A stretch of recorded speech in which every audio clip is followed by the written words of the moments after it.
At my baby shower, my mother-in-law announced the name she chose for my child, and the room fell silent.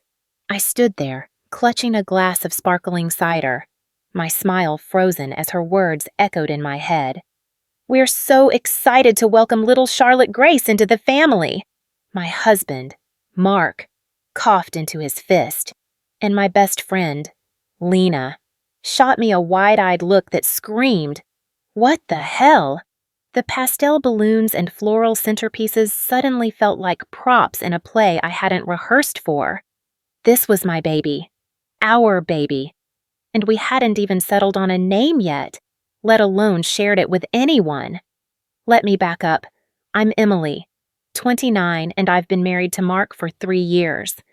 We live in a cozy suburb outside Seattle, where the rain never stops, and neither does the pressure to keep up with the Joneses, or in my case, the Stewarts.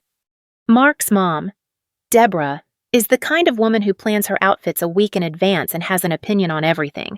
From my career as a graphic designer to how I fold fitted sheets. She's not a monster, but she's intense. Think Martha Stewart with a side of passive-aggressive Southern charm, even though she's lived in Washington her whole life. Mark is her only child, and this baby, our first, is her golden ticket to grandparenthood. I knew she'd be involved, but I didn't expect her to hijack my baby shower. The shower was at Deborah's house, a sprawling craftsman with a Pinterest-perfect backyard.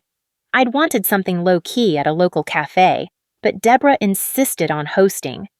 "It's tradition," she said, and Mark backed her up, saying it'd mean a lot to her.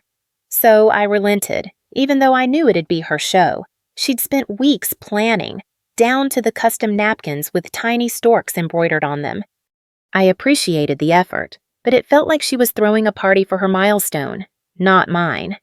Still, I told myself to stay grateful. After all, she'd invited half the town, friends, family, even her book club, and the gift table was overflowing. The day started fine. Guests mingled. Lena kept me sane with her sarcastic commentary, and Mark hovered nearby, refilling my plate with mini quiches.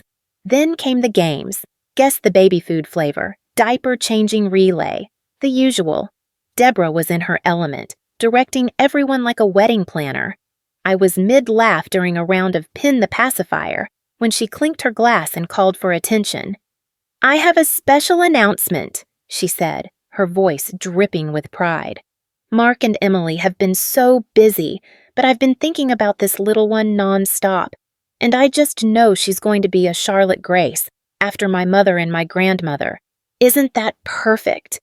The silence was deafening. My sister, Claire, who'd flown in from Chicago, looked like she was about to choke on her cupcake. Mark's cousin, Jake, let out a low whistle. I felt my face burn, not just from embarrassment but from the sheer audacity. Deborah hadn't even asked us. She'd just decided and announced it like it was a done deal in front of 40 people who now thought we'd chosen the name. I forced a laugh, hoping to diffuse the tension. "Wow, Deborah, that's a big surprise," I said, my voice tighter than I meant. She beamed, oblivious, and started explaining the family history behind the name, as if I'd already agreed. Mark squeezed my hand under the table, but he didn't say anything. That stung. He's always been conflict-averse, especially with his mom, but I needed him to back me up. Instead, he just sat there, looking like a deer in headlights. Lena swooped in, bless her, and changed the subject to the gift opening. The party moved on, but I couldn't shake the feeling that something had shifted. Guests kept coming up to me, saying things like, "Charlotte Grace is so lovely," or "What a sweet tribute." Each comment was a tiny jab, a reminder that Deborah had stolen a moment that was supposed to be mine. I smiled through it, but inside I was fuming. How dare she? And why didn't Mark say something? By the time we got home, I was a mess of hormones and resentment, ready to explode. That night, I confronted Mark. "Did you know she was going to do that?" I asked, pacing our living room.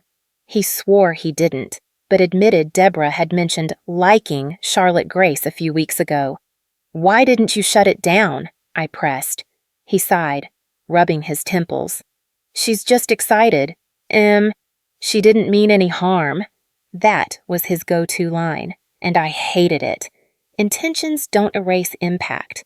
I told him I felt disrespected, that naming our baby was our decision, not hers. He promised to talk to her, but I could tell he was dreading it. Mark's never been good at standing up to Deborah, and I was starting to wonder if he ever would. The days after the baby shower were a blur of simmering anger and awkward silences. I couldn't stop replaying Deborah's announcement in my head, each memory stoking the fire in my chest. Mark promised he'd talk to her, but a week passed and he hadn't. Every time I brought it up, he'd mumble something about finding the right moment or not wanting to upset her. I wanted to scream. This wasn't just about a name anymore. It was about boundaries, respect, and whether my voice mattered in my own family. I was 7 months pregnant, hormonal, and done playing nice. I tried to focus on work, tweaking logos for a client, but my mind kept drifting. Lena called to check in, her voice a lifeline. You need to set her straight," she said. "If you let this slide, she'll be picking your kid's preschool next." She was right, but the thought of confronting Deborah made my stomach churn. She had a way of twisting things, making you feel like the bad guy for questioning her. Still, I couldn't let this fester. So, I decided to call her myself. I waited until Mark was at work, not because I was hiding it, but because I needed to do this on my terms. My hands shook as I dialed. Deborah answered on the second ring, her voice chipper. "Emily, darling, how's my favorite mama-to-be?" I gritted my teeth, forcing a polite tone. "I'm okay, Deborah. I wanted to talk about the shower, about the name announcement." There was a pause, then a light laugh. "Oh, that! Wasn't it just the sweetest moment? Everyone loved it." I took a deep breath. "Actually, it caught me off guard. Mark and I haven't chosen a name yet, and it felt, well, like you made the decision for us." Another pause, longer this time. When she spoke, her voice was still sweet, but with an edge. "Oh, honey, I didn't mean to step on toes. I just got so excited thinking about my mother's legacy. You know how much family means to me." I wanted to say that my family, me, Mark, and our baby, mattered too. But she kept going, talking about her grandmother's strength and how Charlotte Grace was timeless. It was like she hadn't heard me. I tried again, firmer. "I appreciate your excitement, but naming our baby is something Mark and I need to do together. Alone." She sighed, the kind of sigh that says you're being difficult. "Of course, dear. I'd never dream of overstepping. I just thought you'd love the idea." The conversation ended with her promising to respect our process, but I hung up feeling more unsettled than before. She hadn't apologized. Not really. It was all deflection, wrapped in saccharine charm. When I told Mark about the call, he looked relieved, like I'd taken a bullet for him. "See, she didn't mean anything by it," he said, missing the point entirely. I snapped. "Mark, she's not the victim here. She announced a name for our kid without asking us." "And you're acting like it's no big deal!" He flinched, then got defensive. "I'm not saying it's okay. I just don't want this to turn into a war with my mom." I stared at him, my heart sinking. Was he really choosing peace with Deborah over standing by me? Things got worse when Deborah started texting me baby name suggestions. None of them Charlotte Grace, but all in the same vintage, family-heavy vibe. "What about Evelyn Rose or Margaret Ann?" Each message felt like a subtle jab, a reminder that she still thought she had a say. I ignored them, but she'd bring it up at every family dinner, dropping hints about strong names for strong girls. Mark would change the subject, but never shut her down. I felt like I was screaming into a void. Meanwhile, the nursery was coming together, soft grays, a crib Mark built himself, and a mobile with tiny felt stars. It was supposed to be my happy place, but even that felt tainted. Deborah kept offering to help decorate, suggesting pink ruffles and monogrammed blankets. I politely declined, but she'd already bought a custom pillow with CG embroidered on it. When I saw it, my blood boiled. I hid it in a closet, but the sight of those initials haunted me. By the end of the month, I was at my breaking point. I loved Mark, but his inaction was eroding something between us. I started wondering if this was bigger than the name, if Deborah's influence would loom over every decision we made as parents. Lena suggested couples counseling, but I wasn't ready to go there. Instead, I decided to take control. I booked a weekend getaway for me and Mark, just the two of us, to talk about our vision for our family without Deborah's shadow. I hoped it'd be a reset, a chance to get on the same page. But deep down, I knew this wasn't over. Deborah wasn't going to back off, and I was done letting her run the show, so... The weekend getaway was supposed to be our reset, a chance to reconnect and draw a line in the sand as a team. I'd booked a cabin on Whidbey Island, just a ferry ride from Seattle, with views of the Puget Sound and no cell service to distract us. I pictured cozy nights by the fire, Mark and me finally hashing out how to handle Deborah. But the trip started rocky. Mark was quiet on the drive, fiddling with the radio instead of talking. When I brought up the baby name drama, he sighed. "Can we just enjoy the weekend? I'll deal with Mom when we get back." My heart sank. I'd hoped distance from Deborah would clear his head, but he was still dodging. By the second night, I couldn't hold it in anymore. We were sitting on the cabin's porch, wrapped in blankets, the stars sharp above us.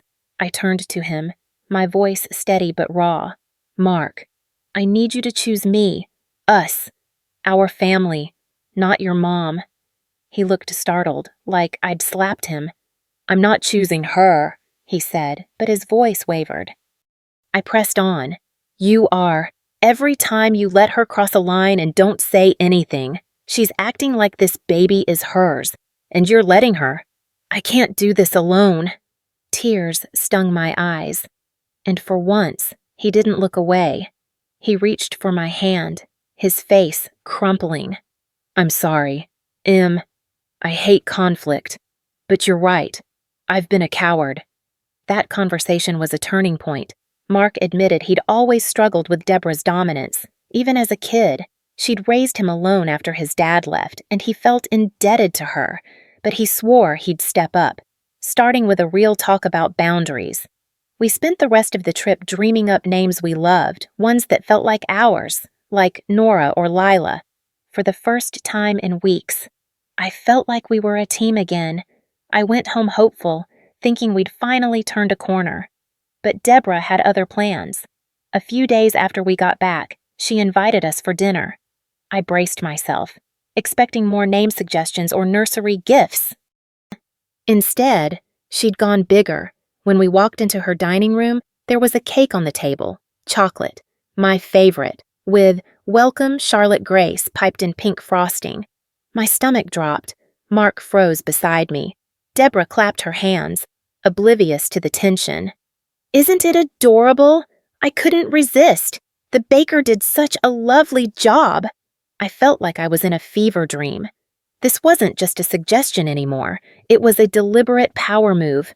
My vision tunneled, and before I could stop myself, words poured out. "Deborah, why would you do this? I told you we haven't chosen a name. I told you this is our decision. Why can't you respect that?" My voice shook, louder than I meant, and the room went still. Mark's aunt, who'd joined us, set down her wine glass. Deborah's smile faltered, but she recovered fast. "Emily, sweetheart, I was just having fun. It's just a cake. No need to get so upset."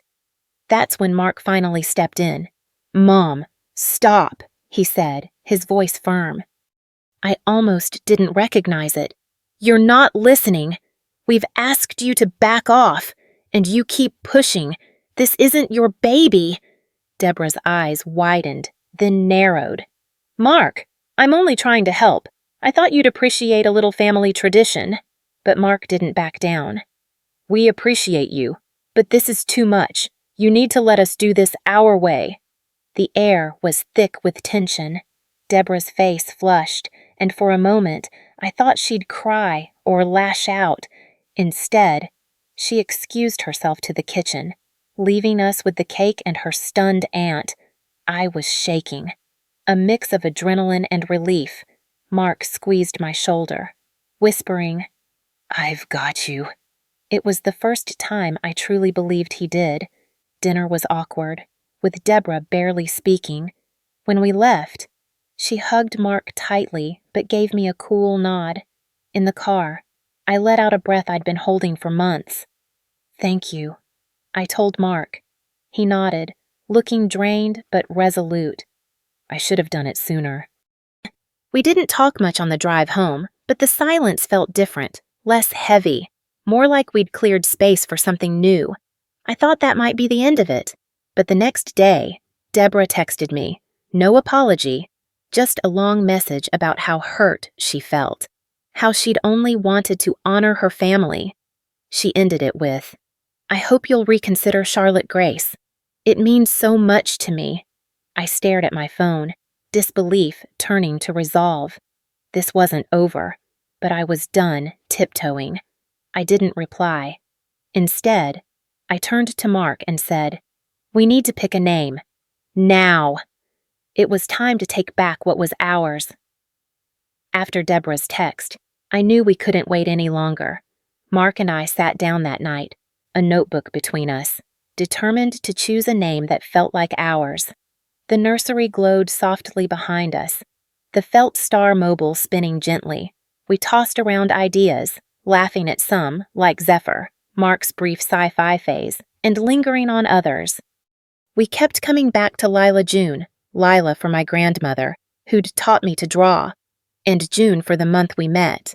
It felt warm, personal, untainted by anyone else's agenda. "That's it," Mark said, his eyes bright. "Lila June." I nodded, tears prickling. It was ours. The next step was harder, telling Deborah.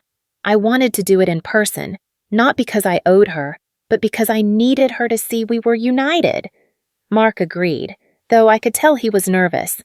We invited her over for coffee a few days later. When she arrived, she was all smiles, carrying a gift bag with yet another monogrammed baby item, this time a onesie with CG stitched on it. My jaw tightened, but I didn't take the bait. We sat in the living room, and I got straight to the point. "Deborah, we've chosen a name for our daughter," I said, holding Mark's hand. "It's Lila June." Her smile froze, and I saw the flicker of disappointment in her eyes. "Oh," she said, setting her mug down. "That's lovely." Not what I expected, but sweet. There was a pause, and I braced for pushback. Instead, she leaned forward, her voice soft but pointed. "I just hope you've thought about family legacy. Charlotte Grace would have meant so much to my side." Mark spoke before I could. "Mom, we love that you're excited, but this is our daughter. Lila June is what we want." His tone was calm but firm, no trace of his usual hesitation. Deborah blinked, like she wasn't used to him holding the line. For a moment, I thought she'd argue, but she just nodded tightly. "Of course, I'll support whatever you decide." It wasn't heartfelt, but it was a start. She left soon after, the gift bag untouched on the couch. The weeks that followed were quieter. Deborah stopped sending name suggestions, though her texts were cooler, more formal. I didn't care. I was too busy nesting, folding tiny onesies and painting a mural of stars above Lila's crib. Mark was different too, more present, more vocal. He even started screening Deborah's calls, promising to handle any oversteps before they reached me. It wasn't perfect, but it was progress. I felt like I could breathe again, like our little family was finally ours to shape. When Lila June arrived, 2 weeks early, everything else faded. She was perfect, 7 pounds, with Mark's nose and a wisp of dark hair. The hospital room was a bubble of joy. Just us three. We didn't tell anyone right away, not even Deborah. For one day, we kept her name to ourselves, savoring it like a secret. When we finally shared the news, Deborah's response was polite but distant. "Congratulations. Lila is beautiful." No mention of the name. I didn't need her approval anymore. Looking back, I realized this was never just about a name. It was about claiming my place as a mother, about Mark stepping up as a partner, about building a family on our terms. Deborah's still in our lives. She's Lila's grandmother, after all, but she's learning her role. Last week, she visited and brought a blanket.